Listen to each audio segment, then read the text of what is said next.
It sent shockwaves through Iran and the entire world. 22-year-old Mahsa Amini, arrested by the Iranian Morality Police for improper adherence to the mandatory hijab, and dead in police custody. It's clear her death was no accident, contrary to the claims of the Iranian regime. It was something the people of Iran could see as clear as day. But this also wasn't an isolated case of police brutality. It was a function of Islamic theocracy.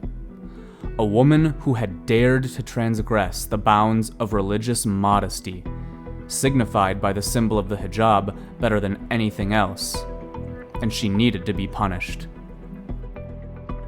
The current explosion of discontent and unrest is the result of long-standing tensions, a dissatisfaction that had been stirring for decades. It may be a sign of things to come for Iran, and a flashing warning light to the theocratic totalitarianism to which its people have been subjected for the last 4 decades. September 13th, 2022. Mahsa Amini is arrested. Taken into the custody of Iran's Morality Police, she was in the hospital only 2 hours later.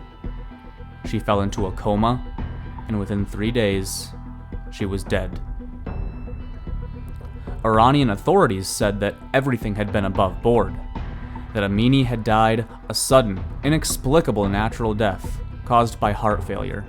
Eyewitnesses and Amini's own family told a different story. Iranian authorities claimed Amini had a complicated medical history. Her father and brother both denied this. According to them, Amini was a healthy young woman with no long-term medical issues. This, along with pictures from the hospital and bruising seen on Amini's body after death, made it clear. Police were lying. Mahsa Amini's death was almost certainly the result of severe beating, which caused fatal head injuries. Gone at the age of 22, as her life was only beginning. As it became clear what had happened, protests began to unfold. But as we said earlier, this wasn't a one-off freak incident. It was a long time, decades, in the making. The issue of the hijab in the West and in the Islamic world is a fraught, complex, and controversial one. But Iran is among the least ambiguous cases. It is, unquestionably, a mandated tool of repression and oppression against women, a marker of their status as subordinates to an all-encompassing totalitarian system that places religious obligation before personal freedom.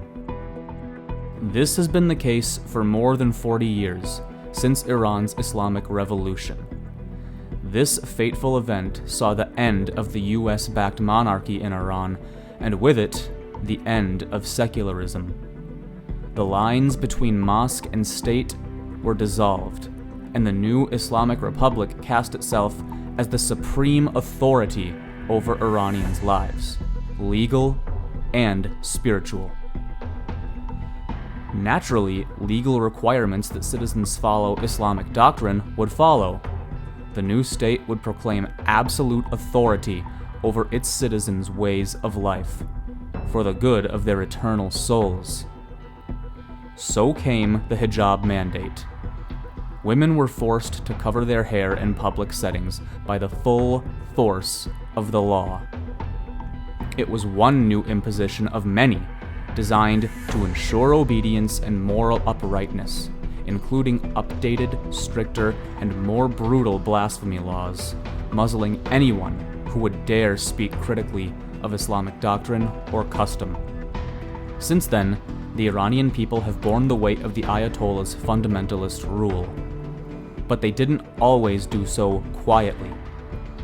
Through the decades, high-profile flare-ups have exposed the simmering tensions in Iranian society, always bubbling just beneath the surface. The case of Homa Darabi is one of the most significant.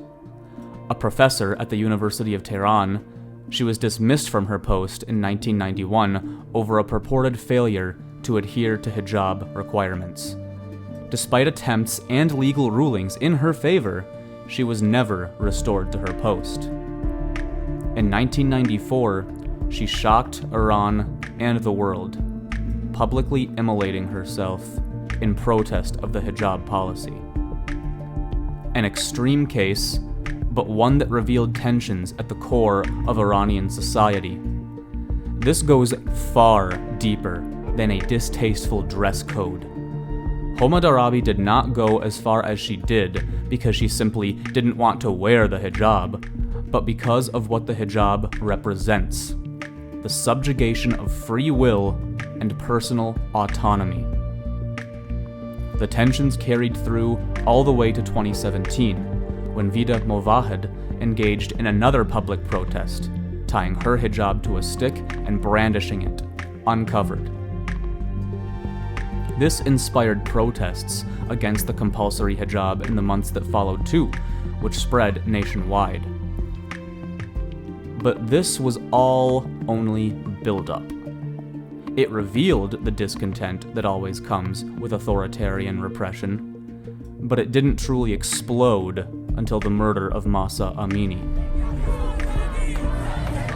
Outrage over the death of Mahsa Amini and its blatant cover-up by Iranian authorities gave impetus to the largest nationwide protests Iran has seen in recent memory.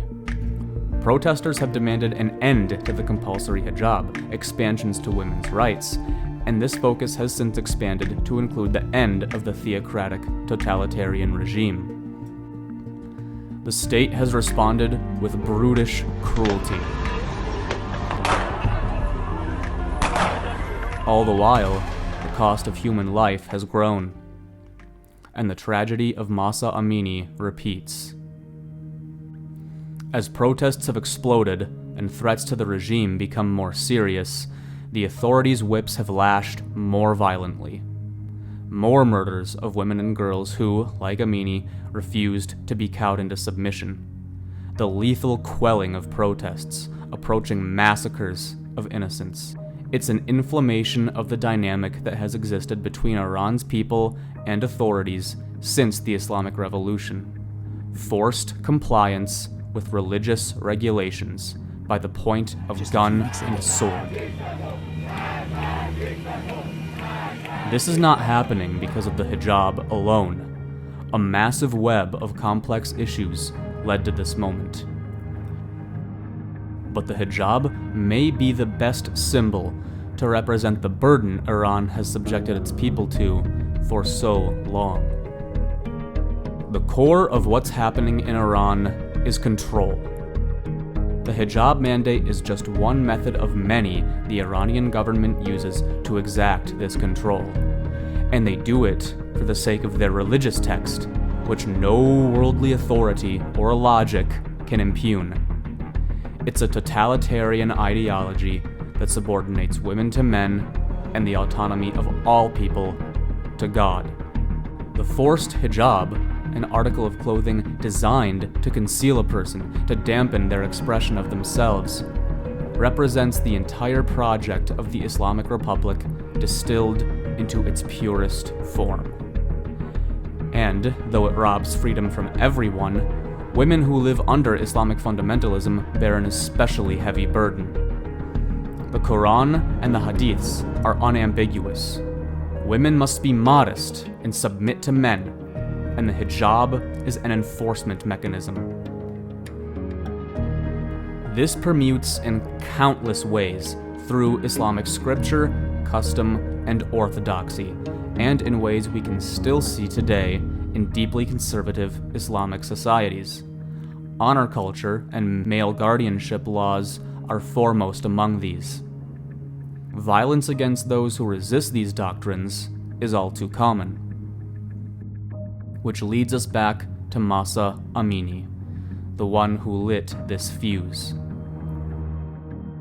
In the wake of her murder, an especially egregious case of brutality, the totalitarianism that has ruled Iran for the last 40 years may be giving way to something else. It seems apparent that Iranians, women and men alike, have had enough of a theocracy that dictates how they may and may not live. Recent surveys have suggested this isn't a mirage, that younger Iranians in particular really are becoming more progressive on questions of gender, sexuality, and human rights. One thing is clear. Something is shifting. Exactly what and how remains to be seen. But the days of the mandatory hijab, everything that goes along with it, and everything it represents, may be numbered.